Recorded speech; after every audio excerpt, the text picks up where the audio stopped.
સર્વવાલા મુક્તોની આ સેવકના પ્રેમ ભર્યા જય સ્વામિનારાયણ. વૈષ્ણવ સારંગપુરનું બીજું. ભગવાનની મૂર્તિમાં હેત થયાનું ક્ષાર દેહ મને અને વચનના ગુણે કરીને ભક્તને ભગવાન તથા ભગવાનના ભક્ત ઉપર હેત થાય છે તેની વિગત બતાવી છે. બીજું, કુસર કુંવરબાઈને જેમ એકાગ્રવૃત્તિ દર્શન કરવા ને દ્રષ્ટિ પલટાવીને મૂર્તિને અંતરમાં ઉતારવી. ત્રીજું, નેત્ર તથા શ્રોતની વિશે નિયમને રાખવું. સ્વામિનારાયણ હરે.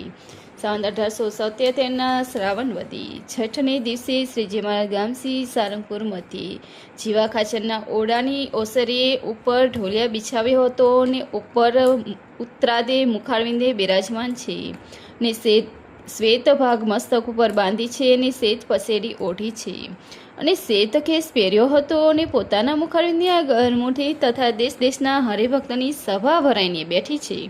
પછી શ્રીજી મહારાજે મુનિ પ્રત્યે બોલ્યા છે, માયો માઈ પ્રશ્ન ઉત્તર કરો. પછી સ્વય પ્રકાશાનંદ સ્વામીએ પ્રશ્ન પૂછ્યો છે, ભગવાનના ભક્તને ભગવાનની મૂર્તિમાં અતિશય હેત કઈ પ્રકારે થાય? પછી તે પ્રશ્નનો ઉત્તર મુનિએ મોહી કરવા માંડ્યો પણ થયો નહીં. પછી શ્રીજી મહારાજે તેનો ઉત્તર કરવા માંડ્યો છે. સ્નેહ તો રૂપે કરીને પણ થાય છે તથા કામે કરીને પણ થાય છે તથા લોભે કરીને પણ થાય છે તથા શ્વાસે કરીને પણ થાય છે તથા ગુણે કરીને પણ થાય છે. તેમાં રૂપ કરીને જે સ્નેહ થાય છે તે તો જ્યારે તેને દેહમાં પ્રીતે નિસરે અથવા કોઢ નિસરે ત્યારે સ્નેહ થયો હોય તે નાશ પામે છે. તેમજ લોભ કામ ને સ્વાર્થ કરીને જે હેત થયું હોય તે પણ અંત નાશ પામે છે અને ગુણે કરીને સ્નેહ થયો હોય તે અંત રહે છે. ત્યારે શ્રીજી મહારાજે પ્રત્યે સોમલા ખાચર બોલ્યા છે, એ તો ગુણ કયો, ઉપલો કે મહેલો? પછી શ્રીજી મહારાજ બોલ્યા છે, ઉપલે ગુણે શું થાય? એ તો વચન કરીને દેહ કરીને મને કરીને જે ગુણ હોય તે ગુણે કરીને જે હેત થયું હોય તે નથી નાશ પામતું. અને તમે પૂછો છો તે ભક્તને ભગવાન ઉપર સ્નેહ થાય એમ જ કેવળ પૂછો છો કે ભગવાનના ભક્ત ઉપર સ્નેહ થાય એમ પણ પૂછો છો? ત્યારે સ્વય પ્રકાશાનંદ સ્વામી બોલ્યા છે, એ બેય પૂછે છીએ. પછી શ્રીજી મહારાજ તેનો વિસ્તાર કરીને વાત કરવા માંડી. વચન કરીને તો કોઈ જીવ પ્રાણી માત્રને દોભવા નહીં અને પરમેશ્વર સાથે અથવા મોટા સંત સાથે પ્રશ્ન ઉત્તર કરતા હોય ને તેમાં પરસ્પર વાદ વિવાદ થતો હોય તેમાં પોતે જીતે એમ જણાય તો પણ મોટાથી નાનો હોય અને મોટાની સમીપ નમી દેવું અને આપને કરતાં મોટા સંત હોય તે સભામાં પ્રશ્ન ઉત્તર કરીને ભૂંડા પડે એમ કરવું નહીં. મોટા સંત આગળ ને પરમેશ્વર આગળ તો જરૂર હારી જવું અને પરમેશ્વર તથા મોટા સંત તે પોતાના કોઈ વચન યોગ્ય કહે અથવા અયોગ્ય કહે ત્યારે તે વચનને તત્કાળ સ્નેહ સહિત માનવું. તેમાં કોઈ વચન તેમાં તો આશંકા થવી જ નહીં, પણ કોઈ અયોગ્ય વચન કયું હોય તેમાં આશંકા થાય તેવું હોય તો પણ તે સમાની વિશે ના પાડવી નહીં અને હા જ પાડવી અને એમ કહેવું છે, હે મહારાજ તમે જે કહેશો તેમ જ હું કરીશ. અને જે વચન પોતાને મનાય નહીં એવું કોઈ હોય તો પરમેશ્વર તથા મોટા સંત તેની મરજી હોય તો તેને હાથ જોડીને ભક્ત સહિત એમ કહેવું છે, હે મહારાજ તમે જે વચન કહ્યું તે તો ઠીક છે, પણ આટલી મને તેમાં આશંકા થાય છે એ પ્રકારનું દિન થઈને વચન કહેવું. અને જો પરમેશ્વરની મરજી ન હોય તો તેની સમીપ રહેવો હોય તો મોટા સંત તથા હરિભક્ત તેને આગે કહેવું છે. આવી રીતે પરમેશ્વરના વચન કહ્યું છે તે તો મુને માન્યમાં આવતું નથી. પછી તેનું મોટા સંત સમાધાન કરે તથા પરમેશ્વર આગે કરીને વચનનું સમાધાન કરાવે, પણ પરમેશ્વરના વચનને અયોગ્ય કે યોગ્ય કહેવું હોય તે સમય ના પાડવી નહીં. એવી રીતે યુક્તિએ મોટાને વચનને પાછું ઠેલવું પણ કહ્યું તે તત્કાળ પાડવીને નહીં. એવી રીતે તો વચને ગુણે કરીને વર્તવું. પછી તે ભક્તને ઉપર પરમેશ્વર તથા મોટા સંત તેને સ્નેહ થાય છે, પણ તે ભક્તને પણ ભગવાનને વિશે દ્રઢ સ્નેહ થાય છે. હવે દેહને ગુણે કેમ વર્તવું? તો પોતાના દેહમાં જો કોઈ ઉન્મત્તપણું જણાય તો ભજનમાં બેસે કરીને અથવા ચાંદ્રાયણ વર્તી કરીને દેહને નિર્મળ કરી નાખવું. પછી તેને દેખીને તેનો દેહને મોટા સંત તથા પરમેશ્વર ખબર રખાવી તો ભલે, પણ પોતાની જાણી દેહને યત્ન કરવું નહીં તથા દેહ કરીને ભગવાનના ભક્તની ટેલ ચાકરી કરવી.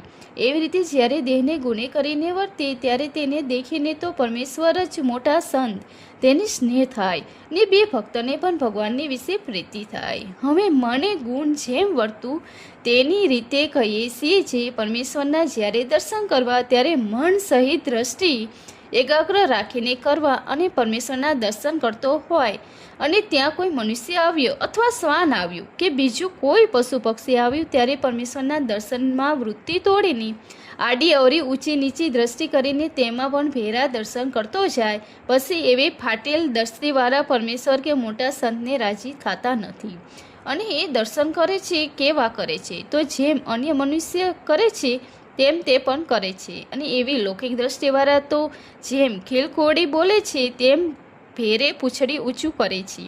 તેવા જણાય સારું છે પરમેશ્વર ભેરે બીજો દર્શન કરે છે. અને એવા લૌકિક દર્શન જ્યારે એ કરવા માંડે ત્યારે જેવા પ્રથમ સારા હોય તેવા રહે નહીં અને દિવસે દિવસે ઉતરતો જાય. તે માટે પરમેશ્વરના દર્શન કરતાં કરતાં આડી અવળી દ્રષ્ટિ કરવી નહીં.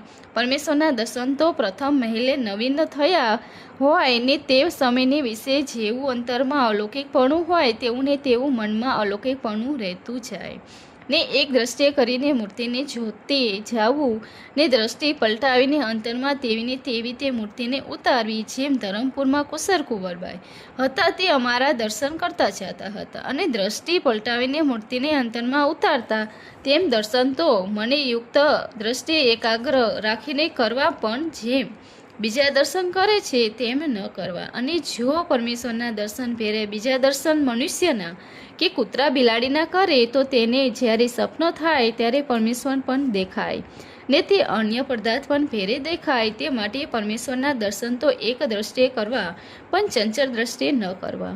અને પરમેશ્વરના દર્શન દ્રષ્ટિએ નિયમમાં રાખીને કરે તેને તે દર્શન નવીનમાં નવીન રહે છે. અને પરમેશ્વર જે વચન કયા હોય તે પણ તેને નવીન રહે છે. અને લૌકિક બ્રાહ્ય દ્રષ્ટિ કરીને દર્શન કર્યા હોય તેને પરમેશ્વરના દર્શન તથા વચન એ સર્વે જૂના થઈ જાય છે. તે રોજ દર્શન કર્યા કરે પણ એવાને તો જેમ ન થાય તેવા ને તેવા રહે છે. તે જ્યારે ભજનને બેસે ત્યારે તેનું મન સ્થિર રહે છે નહીં અને બહુધારા યુક્ત થાય અને પરમેશ્વરને ધારે ત્યારે તે ભેરા બીજા દર્શન જે કર્યા છે તે પણ વગર ધાર્યા આવીને હૈયામાં સ્થુરે છે. તે માટે દર્શન તો એક પરમેશ્વરના જ કરવા. એમ જે દર્શન કરે તેનું મન ભજન સ્મરણ કરતે એક પરમેશ્વરમાં જ રહે છે પણ તેની બહુધારા નથી રહેતી, એક રહે છે. અને ચંચળ દ્રષ્ટિએ દર્શન કરે છે તેનું હું જાણું છું. અને જેના દ્રષ્ટિને મન નિયમમાં હોય તેવા જે મોટા સંત તે પણ જાણે છે. આ તો લૌકિક દર્શન કરે છે પછી તે લૌકિક દર્શનનો કરનારો આ સમાગમમાંથી દિવસે દિવસે ઉતરતો જાય છે. તેમ કોઈક કામી પુરુષ હોય તેવી રૂપવતી સ્ત્રી એક મને કરીને દ્રષ્ટિ પ્રોણાવ્યું હોય તે સમયે વચનમાં કોઈ પશુ પક્ષી આવી જાય કે બોલે પણ તેને ખબર રહે નહીં. એવી રીતે એકાગ્ર દ્રષ્ટિ કરીને પરમેશ્વરમાં જોડાવું પણ લૌકિક દર્શન ન કરવા. ત્યારે નિર્વિકાનંદ સ્વામીએ આશંકા કરી છે, હે મહારાજ, અમારે તો દેશ દેશમાં મનુષ્ય આગળ વાર્તા કરવી પડે તેને કરીને મનનું એકાગ્રપણું રહેતું નથી. ત્યારે શ્રીજી મહારાજ બોલ્યા છે, મનુષ્ય આગળ વાર્તા કરવી તેની તો અમે આજ્ઞા આપી છે પણ માહી મૂર્તિને દર્શન મેલીને બીજા દર્શન કરવા એવી કે દિવસે અમે આજ્ઞા આપી છે. એમ કહીને વળી વાર્તા કરવા લાગ્યા છીએ. પ્રથમ જ્યારે મૂર્તિના દર્શન થાય છે ત્યારે એની કેવું અલૌકિકપણું રહે છે તેવું અલૌકિકપણું તો રહે. જો મન સહિત દ્રષ્ટિ એક પરમેશ્વરમાં રાખી એવી રીતે મન ગુણ કરીને વર્તે ત્યારે તે ભક્તને ઉપર નિત્ય પ્રત્યે ભગવાનને નવીન હેત રહે છે ને તે ભક્તને પણ ભગવાનને વિશે નિત્ય પ્રત્યે નવીન હેત રહે છે. અને વળી નેત્રને સ્ત્રોત એ બેને તો વિશેષ કરીને નિયમમાં રાખવા સારું જે જ્યાં ત્યાં ગામ્ય વાર્તા થતી હોય ને તેને સ્ત્રોતને વૃત્તિ દ્વારે તણાઈ જઈને સાંભળે તો તે સર્વ ગ્રામ્ય શબ્દ ભજનમાં બેસે ત્યારે સાંભળીને આવીએ છીએ. અને ફાટેલ નેત્રની વૃત્તિએ કરીને જે રૂપ જોયું હોય તે સર્વ ભજન કરતાં સાંભળી આવે છે તે સારું. એ બે ઇન્દ્રિયો તો અતિશય નિયમમાં રાખવા અને નેત્રની સ્ત્રોતની વૃત્તિ જ્યારે મૂર્તિના દર્શન કરતા હોય ને મૂર્તિને મિલીને અન્યમાં તણાય તો તેને એમ ઉપદેશ દેવો છે, હે મૂર્ખ, તું ભગવાન વિના અન્ય રૂપને જુએ છે કે પરમેશ્વરના વાર્ત વિના અન્ય વાર્ત સાંભળે છે?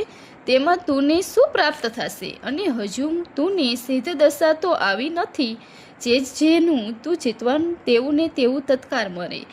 સારું તે હજુ તો તું સાધક છું, માટે જે વિષયને તું ચિતવન તે વિષય મળશે નહીં. અને ઠાલ લખા કરીને પરમેશ્વરની સા વાસ્તે મેલી દે છે. અને કોઈક જો તુને અલ્પ વિષય મળશે તો તેના પાપની યમપુરીનો માર ખાતા ખાતા અંત નહીં આવે. એવી રીતે નેત્રને સ્ત્રોતને ઉપદેશ દેવો અને વળી એમ કહેવું છે, જ્યારે તું ભગવાનની મૂર્તિને એકાગ્ર થઈને તો તેમાંથી તું સિદ્ધ દશાને પામીશ. પછી તું જે બ્રહ્માંડ વાર્તા થાય છે તેની સહેજ સાંભળીશ. અને બ્રહ્મા વિષ્ણુને શિવજી જેવા રૂપે ઈચ્છીશ તેવા જ રૂપે પામીશ. અને લક્ષ્મીને રાધિકા જેવા ભક્ત થયા ઈચ્છીશ તો તેવા જ થઈશ. પણ ભગવાનનું ભજન કરતાં કરતાં સિદ્ધ દશાની દેહ સત્ય નહીં પામ્યું તો દેહ પડ્યા પછી મુક્ત થઈશ ત્યારે સિદ્ધ દશા મળશે. પણ સિદ્ધ દશા આવ્યા વિના રૂપને જોઈને મરી જઈશ તો પણ તે રૂપ મળશે નહીં. અને ગામ્ય શબ્દને પણ સાંભળીને મરી જઈશ તો તેની કરીને બુદ્ધિ તો અતિશય ભ્રષ્ટ થઈ જાય છે અને તેમાંથી કોઈ પ્રાપ્તિ થશે નહીં. એવી રીતે નેત્રને સ્ત્રોતને ઉપદેશ દઈને એક ભગવાનની મૂર્તિમાં જ રાખવું. અને એવી રીતે જે વર્તે તેને ભગવાનની મૂર્તિમાં દિવસે દિવસે અધિક સ્નેહ થાય છે. અને તે ભક્ત ઉપર પરમેશ્વર મોટા સાધુને સ્નેહ હોય તેને પણ દિવસે દિવસે વધતો જાય છે. ઇતિ વૈષ્ણવ સારંગપુરનું બીજું પૂરું થયું. સહેજાનંદ સ્વામી મહારાજની જે like share subscribe. Thank you. જય સ્વામિનારાયણ.